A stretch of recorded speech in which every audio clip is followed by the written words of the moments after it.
En esta parte de la diapositiva donde están mostrando la terminación de la transcripción en procariotas eh, dependiente de Rho. Entonces nos dicen la proteína Rho, que es una proteína hexamérica, reconoce una secuencia en el RNA, que es una secuencia rica en citosinas. Se une a la secuencia y la proteína Rho tiene actividad helicasa y tiene actividad ATPasa. Entonces empieza a desplazarse sobre el RNA, eh, empujando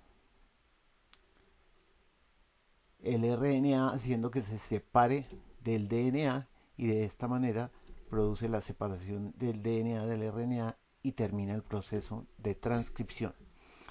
En eucariotas hay tres RNAs polimerasas. Una RNA polimerasa 1 que está especializada fundamentalmente en expresar los genes que codifican para la mayoría de los RNA ribosomales. La RNA polimerasa 3 que nos codifica para los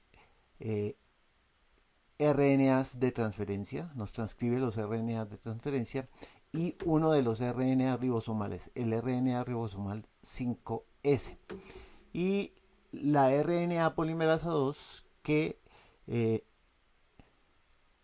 nos transcribe los genes estructurales que llaman en este libro, es decir, los genes que codifican para proteínas, pero nos dicen que también codifican para algunos de los RNAs pequeños nucleares que participan en el proceso de splicing.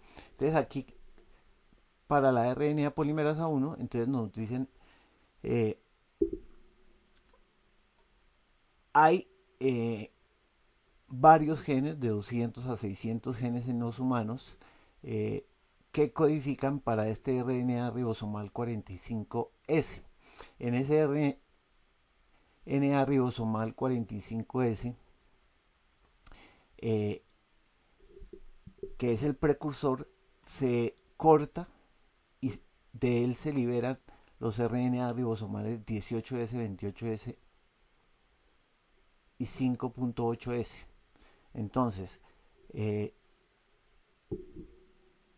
del 18S se une con 30 proteínas y forma la subunidad pequeña del ribosoma. Y los RNA ribosomales 28S, 5.8S y el 5S, que es sintetizado por la RNA polimerasa 3, se unen con 50 proteínas y forman las subunidad ribosomal grande para que conjunto formen el ribosoma completo en los eucariotas. Nos dicen, esta transcripción se hace en el nucleolo, estas modificaciones post-transcripcionales se hacen en el nucleolo, y en el nucleolo se ensamblan las subunidades pequeña y grande del ribosoma y posteriormente son transportadas del núcleo al citosol para que los ribosomas cumplan su función en el citosol. Con relación a la RNA polimerasa 3, nos dicen, vamos a tomar como ejemplo el gen que codifica para el RNA ribosomal 5S. Entonces también hay varios genes que codifican para los RNAs de transferencia, y hay varios genes que codifican para RNAs ribosomales 5S. Entonces este es uno de esos genes. Nos dicen en el promotor hay unas secuencias que son la caja A y la caja C. En este caso están mostrando un factor de transcripción que es específico, es decir, que participa en la transcripción del RNA ribosomal 5S y no participa en la transcripción de los RNA de transferencia. Entonces nos están mostrando que aquí está la caja A, y a la caja A se unen unas hélices 7, 8 y 9 a través del surco mayor con el DNA, y en la caja C se están uniendo unas hélices alfa 1, 2 y 3 con el surco mayor del DNA. Esas hélices hacen parte del factor de transcripción 3A. Esas hélices se están formando una estructura que se llaman los dedos de zinc. Eh, Dedos de zinc que están representados en este péptido sintético, nos dicen donde están las hélices que interactúan con el DNA, donde hay unas histidinas y hay unas cisteínas que forman enlaces con el zinc y forman la estructura de dedos de zinc, que son las que le permiten, por ejemplo, al TF3A interactuar con las cajas A y las cajas C. En esta parte de la diapositiva nos están mostrando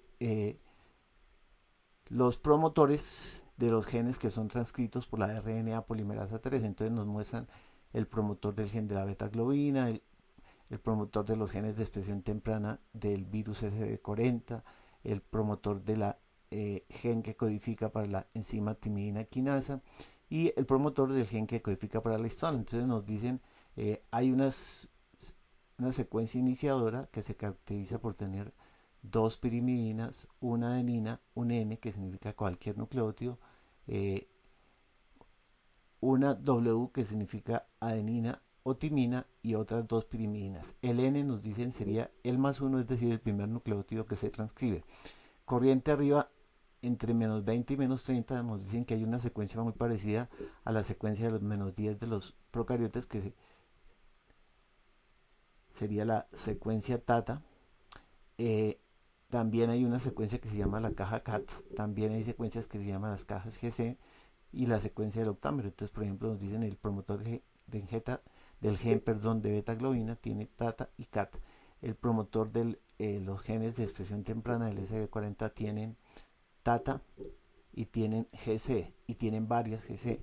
El promotor entonces del gen que codifica para la enzima timidina quinasa, entonces tiene caja TATA, tiene dos GCs, tiene una CAT y tiene una secuencia del octámero. El de la histona H2B entonces tiene TATA, tiene secuencia del octámero y tiene dos cajas CAT en el promotor proximal. A estas secuencias, por ejemplo a la caja TATA, se unen, la RNA polimerasa no reconoce estas secuencias, lo que sí hace la RNA polimerasa procariota a través de su subunidad sigma. Entonces estas RNAs polimerasas, tanto la 1 como la 2 como la 3, tienen unos TFs, unos factores de transcripción basal.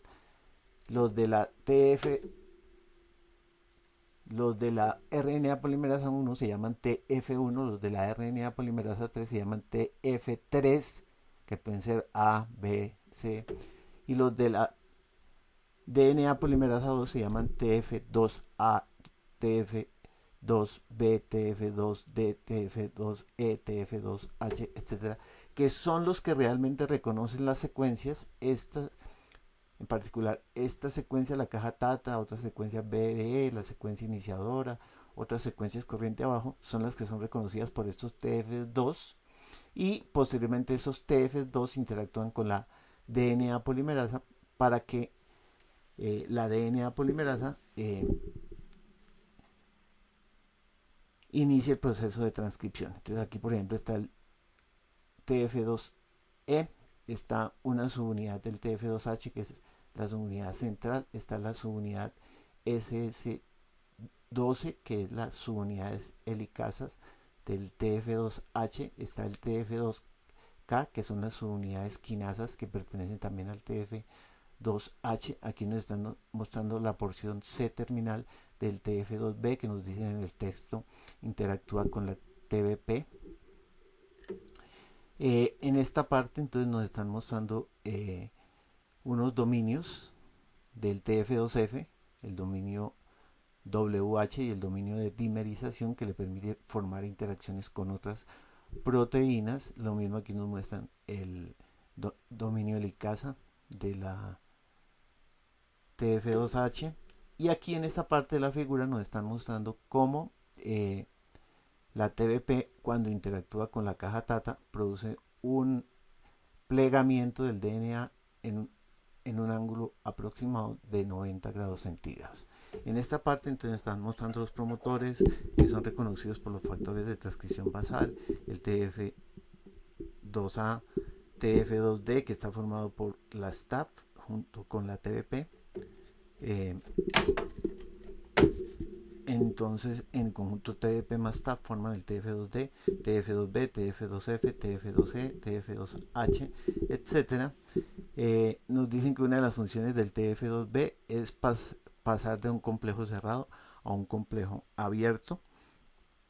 Entonces También nos dicen que hay secuencias que están cerca, pero hay secuencias que están a miles o decenas de miles de pares de bases, que a estas secuencias se unen activadores, proteínas que las reconocen, activadores, y que esas proteínas a través de otros complejos mediadores interactúan con estos factores de transcripción basal.